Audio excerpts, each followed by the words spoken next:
بسم اللہ الرحمن الرحیم۔ معزز سامعین کرام، السلام علیکم ورحمۃ اللہ وبرکاتہ۔ معزز سامعین، آج ہم بات کریں گے سجدہ سہو کے بیان میں کہ سجدہ سہو کیا چیز ہے اور اس کا کیا حکم ہے اور کس وقت یہ ادا کیا جاتا ہے۔ اس سب باتوں کی تفصیل ہوگی، لیکن اس سے پہلے آپ حضرات سے گزارش ہے کہ ہمارے چینل اسلامک میڈیا PK کو سبسکرائب کر دیں تاکہ ہماری تمام آنے والی ویڈیوز آپ تک بآسانی پہنچتی رہیں۔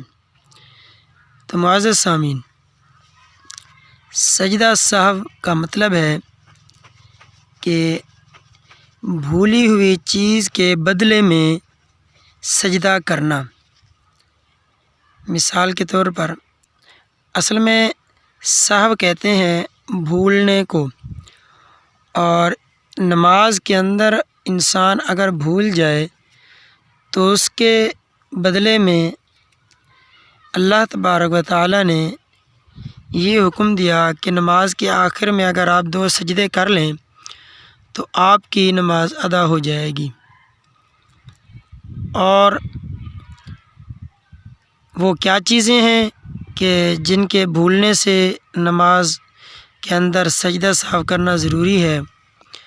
وہ 14 واجبات ہیں کہ جو اگر رہ جائیں تو ان میں سے ایک بھی رہ جائے تو نماز ادا نہیں ہوتی جب تک کہ سجدہ سہو نہ کیا جائے۔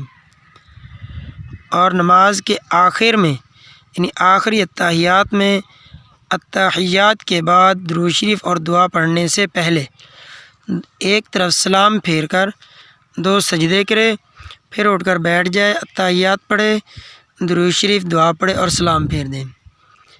اللہ تبارک و تعالی ہم سب کو مسائل سمجھنے کی توفیق عطا فرمائے۔